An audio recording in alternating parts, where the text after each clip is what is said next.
নমস্কার বন্ধুরা, আপনাদের আরও একবার স্বাগত জানাই পাবলিক ভিউ কলকাতাতে। বন্ধুরা, এই ভিডিওতে আইএসএল ইন্ডিয়ান ফুটবল নিয়ে কিছু গুরুত্বপূর্ণ আপডেট দেবো। যেমন রাহুল ভেকে ইস্টবেঙ্গল দলে আসবে কিনা তার ফাইনাল আপডেট দেবো। মোহনবাগান দল কোন কোন প্লেয়ার সই করলো, ডুরান্ড কাপে মোহনবাগান খেলবে কিনা, মোনোলো মার্কোয়েস কি করতে চলেছে, জাভিয়ার সেভেরিও টোরো নর্থ ইস্টের নতুন প্লেয়ারকে, তার পাশাপাশি ইংলিশ ফুটবল এবং আরও কিছু গুরুত্বপূর্ণ আপডেট দেবো আইএসএল নিয়ে। বলতে পারি ভিডিওটা গুরুত্বপূর্ণ হবে, তাই শেষ পর্যন্ত দেখবেন। এবং যারা চ্যানেল নতুন আছেন সকলকে একটাই অনুরোধ করে রাখবো, যেহেতু এইখানে আপনারা খেলার সমস্ত রকম আপডেটস পেয়ে যাবেন, তারা অবশ্যই পাবলিক ভিউ কলকাতা চ্যানেলটিকে সাবস্ক্রাইব করে বেল আইকন প্রেস করে অল করে রাখবেন। তাহলে বন্ধুরা, সর্বপ্রথমে আপনাদেরকে বলি, যেটা আমরা সবাই জানতাম যে কিয়ান নাসিরি তিনি মোহনবাগান দলে ফিরবেন, সেটার কিন্তু অফিসিয়াল আপডেট মোহনবাগান দল দিয়ে দিয়েছে। কিয়ান নাসিরি তিনি কিন্তু 3 বছরের চুক্তিতে মোহনবাগান দলে সই করে নিয়েছে। অর্থাৎ কিয়ান এই মোহনবাগান দলে আরও একবার যে তিনি ফিরোচ্ছেন, রিটার্ন করেছেন।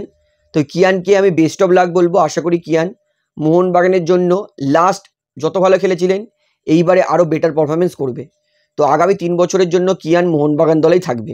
তাহলে বন্ধুরা, এইবারে আপনাদেরকে বলি, মোহনবাগান ফ্যান্সদের জন্য খুশির খবর, কারণ মোহনবাগান তারা কিন্তু অফিসিয়ালি ঘোষণা করে দিয়েছে যে তারা ডুরান্ড কাপ পার্টিসিপেট করবে। অর্থাৎ ডুরান্ড কাপে কিন্তু বাংলার 3 প্রধান ক্লাব মোহনবাগান, ইস্টবেঙ্গল, মোহামেডান তিনজনেই পার্টিসিপেট করবে, এটা কিন্তু জানিয়ে দিয়েছে।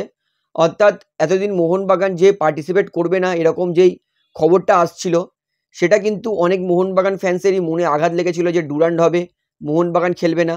তবে এইবারে বলে রাখি, এটা কিন্তু আর হচ্ছে না। ডুরান্ড কাপে মোহনবাগান খেলবে, এটা কিন্তু অফিসিয়াল ঘোষণা করে দিয়েছে। অর্থাৎ আমরা কিন্তু ডুরান্ড কাপে আরও একবার সেই ডার্বি দেখতে পারবো। মোহনবাগান খেললে অবশ্যই কিন্তু ডুরান্ড কাপ কম্পিটিশনটা বাড়বে, এতে এক ফোঁটাও সন্দেহ নেই। মোহনবাগান যে ডুরান্ড কাপ খেলছে আমি তো ভীষণ খুশি। আপনারা কতটা খুশি সেটা আমাকে অবশ্যই কমেন্টে জানাবেন। এবং মোহনবাগান যে ডুরান্ড কাপ খেলবে এই আপডেটটাও কিন্তু আপনি শেয়ার করে আপনাদের বন্ধুদেরকে জানান। তাহলে বন্ধুরা, এইবারে বলি, এফসি গোয়া দলে কিন্তু এইবার সই করছে জাভিয়ার সেভেরিও টোরো। আমরা সবাই জানি জাভিয়ার সেভেরিও টোরো তিনি এর আগে মানোলো মার্কোয়েজের আন্ডারে খেলেছেন এবং মানোলো তিনি কিন্তু নিজের পুরনো প্লেয়ারদের ফিরিয়ে আনছেন দলে। বুড়া হাডেরা, তারপরে জাভিয়ার সেভেরিও টোরো শুধু বার্ট ওকবেচে তিনি রিটায়ারমেন্ট নিয়ে নিয়েছেন, নয়তো কিন্তু ওকবেচেকেও ফিরিয়ে আনতেন। তো জাভিয়ার সেভেরিও টোরো মোনোলোর আন্ডারে এর আগেও খেলেছেন। তো তাকে কিন্তু এই স্প্যানিশ স্ট্রাইকার তাকে কিন্তু এফসি গোয়া দল সই করে নিচ্ছে 1 বছরের জন্য। অর্থাৎ জাভিয়ার সেভেরিও টোরো এফসি গোয়া দলে সই করলো 1 বছরের চুক্তিতে আরমান্ডো সাডিকো রিপ্লেসমেন্টে। তো জাভিয়ার সেভেরিও টোরোকে বেস্ট অফ লাক। আশা করবো মোনোলোর আন্ডারে তিনি আবার ভালো ফুটবলটা খেলবেন। তাহলে বন্ধুরা, এইবারে আপনাদেরকে বলি, নর্থ ইস্ট ইউনাইটেড এফসি তারা কিন্তু এক দুর্দান্ত মিডফিল্ডারকে সই করেছেন। এইটা হচ্ছে স্প্যানিশ প্লেয়ার চিমা নুনেস। চিমা নুনেস তিনি কিন্তু এর আগে বড় বড় ক্লাবে ফুটবল খেলার অভিজ্ঞতা আছে। 27 বছর বয়স, attacking midfielder player, market value 2,70,00,000, উচ্চতা 5 ফুট 9 ইঞ্চি। এই বিদেশি স্প্যানিশ মিডফিল্ডারটাকে কিন্তু নর্থ ইস্ট তারা অফিসিয়ালি সই করে নিয়েছে এবং আশা করবো চিমা নুনেস তিনি নর্থ ইস্ট ইউনাইটেড এফসির জন্য দুর্দান্ত ফুটবল খেলবে এবং নর্থ ইস্টকে কিন্তু একাধিক গোল এবং অ্যাসিস্ট করে নর্থ ইস্টকে জেতাতে সাহায্য করবে। তো চিমা নুনেসকে বেস্ট অফ লাক নর্থ ইস্টে খেলার জন্য। তাহলে বন্ধুরা, এইবারে তার পরের আপডেট দিয়ে, এটা হচ্ছে ইস্টবেঙ্গল দলের জন্য খুবই ব্যাড নিউজ। ইস্টবেঙ্গল দল তারা মজবুত দল গঠন করার জন্য রাহুল ভেকেকে নেওয়ার প্রচণ্ড চেষ্টা করেছিল। ইস্টবেঙ্গল দলের প্রাইম টার্গেটের মধ্যে রাহুল ভেকে সব থেকে টপে ছিল। সেই রাহুল ভেকে তিনি কিন্তু কনফার্ম করে দিয়েছেন যে তিনি ইস্টবেঙ্গল দলে সই করবে না, তিনি বেঙ্গালুরু এফসি দলেই থাকবে। ইস্টবেঙ্গল অনেক কাঠখড় পুড়িয়েছিল রাহুল ভেকেকে নেওয়ার জন্য, কিন্তু রাহুল ভেকে নিজেই আসতে রাজি নয়। এতে ইস্টবেঙ্গল দলের কিছু করার নেই। তবুও বলবো, ইস্টবেঙ্গল দল আপকামিং সিজনের জন্য যা দল গঠন করছে সেটা যথেষ্ট মজবুত এবং এই দল নিয়ে ইস্টবেঙ্গল দল অবশ্যই যদি আইএসএল হয় তাহলে অবশ্যই কিন্তু ইস্টবেঙ্গল টপ 4-এ ফিনিশ করবে। তো রাহুল বেকে খুবই হতাশের সঙ্গে কিন্তু ইস্টবেঙ্গল দলে আসতে মানা করে দিয়েছেন। রাহুল বেকে ইস্টবেঙ্গল দলে আসলে অবশ্যই ইস্টবেঙ্গল দলের অনেক হেল্প হতো, তবে কিছু করার নেই, রাহুল বেকে ইস্টবেঙ্গল দলে আসছে না। আশা করি এই আপডেটটা আপনার ইস্টবেঙ্গল ফ্যান্সদেরকে শেয়ার করে জানিয়ে দিন যে রাহুল বেকে কিন্তু ইস্টবেঙ্গলে আসবে না, এটা কিন্তু তিনি জানিয়ে দিয়েছেন। তাহলে বন্ধুরা, এইবারে আপনাদেরকে তার পরের আপডেট দিয়ে, এটা হচ্ছে গতকাল আমি বলেই দিয়েছিলাম যে মানোলো এবং এএফএফ মিউচুয়ালি আন্ডারস্ট্যান্ডিংয়ে কন্ট্রাক্ট টার্মিনেট করে দিয়েছে।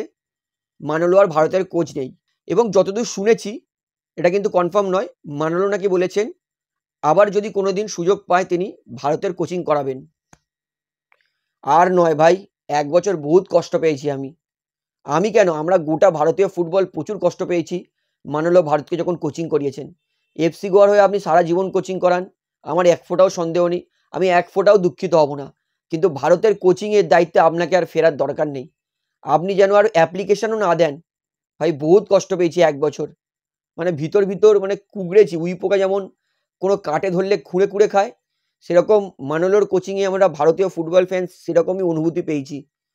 ভাই মানলো আর কোনোদিন যেন এরকম সুযোগ এআইএফএফ দিলেও আপনি কোনোদিন স্বীকার করবেন না। এই এই দুঃখ আর আমাদের ভারতীয় ফুটবলকে দেবেন না। এআইএফএফ এর কি মানলোকে আরও একবার ভারতের কোচিংয়ের পদ দেওয়া উচিত? আপনার কি মতামত সেটা আমাকে অবশ্যই কমেন্টে জানাবেন। তাহলে বন্ধুরা এইবারে আপনাদেরকে লাস্ট আপডেট দিয়ে এটা হচ্ছে, নিকো উইলিয়ামস এতদিন বার্সা ফ্যান্সদের নয়নের মণি ছিল। যতদিন নিকো উইলিয়ামস বার্সাতে জয়েন করবে এরকম খবরটা চলছিল, সবাই নিকোকে খালি মেসেজে গিয়ে লিখতো, নিকো বার্সাতে প্লিজ জয়েন করো, আমরা সবাই তোমাকে খুব ভালোবাসি, তোমার জন্য ওয়েট করছি। নিকো উইলিয়ামস তিনি কিন্তু কনফার্ম করে দিয়েছেন, তিনি কিন্তু নিজেই জানিয়ে দিয়েছেন যে তিনি আর তার জীবনে কোনোদিন বার্সাতে সই করবে না।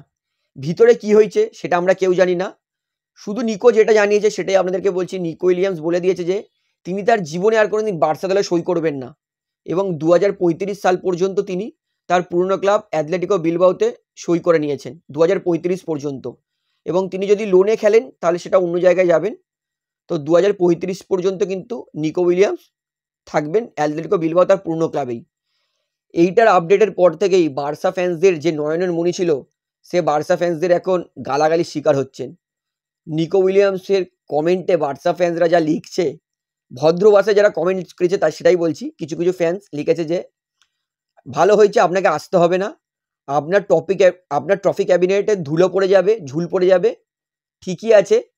আর এই পুরো বছর খেলে 3-4টে গোল করবেন, ওই স্পেনের যখন খেলা হবে তখনই আপনাকে চিনতে পারবে মানুষ। ভালোই হয়েছে, নিজের হাতে নিজের ফুটবল কেরিয়ারটা নষ্ট করে দিয়েছেন। এবার ভিতরে কি হয়েছে নিকো উইলিয়ামসের সঙ্গে বার্সার কথাবার্তা সেটা কিন্তু আমরা কেউ জানি না। তাই যারা নিকোকে অ্যাবিউজ করছে একদমই করবেন না, এটা উচিত নয়। তো যারা গালাগাল করেছে সেটা তো আমি কমেন্ট আপনাদেরকে বলছি না, ভদ্রভাষার কমেন্টটাই বলছি। তো নিকো উইলিয়ামস তিনি কিন্তু বার্সা দলে আর সই করবেন না কোনোদিন, এমনটা কিন্তু তিনি জানিয়ে দিয়েছেন। তো এই আপডেটে আপনি খুশি না দুঃখিত সেটা আমাকে কমেন্টে জানাবেন। তাহলে ভিডিওটা এখানে শেষ করছি, আশা করি ভালো লাগলে। তো ভিডিওটি ভালো লাগলে অবশ্যই লাইক করুন, কমেন্ট করুন, শেয়ার করুন এবং চ্যানেল নতুন আছেন সকলকে একটাই অনুরোধ করে রাখবো, যেহেতু এখানে আপনার খেলার সমস্ত রকম আপডেটস পেয়ে যাবেন, তারা অবশ্যই পাবলিক ভিউ কলকাতা চ্যানেলটিকে সাবস্ক্রাইব করে বেল আইকন প্রেস করে অল করে রাখবেন। ধন্যবাদ।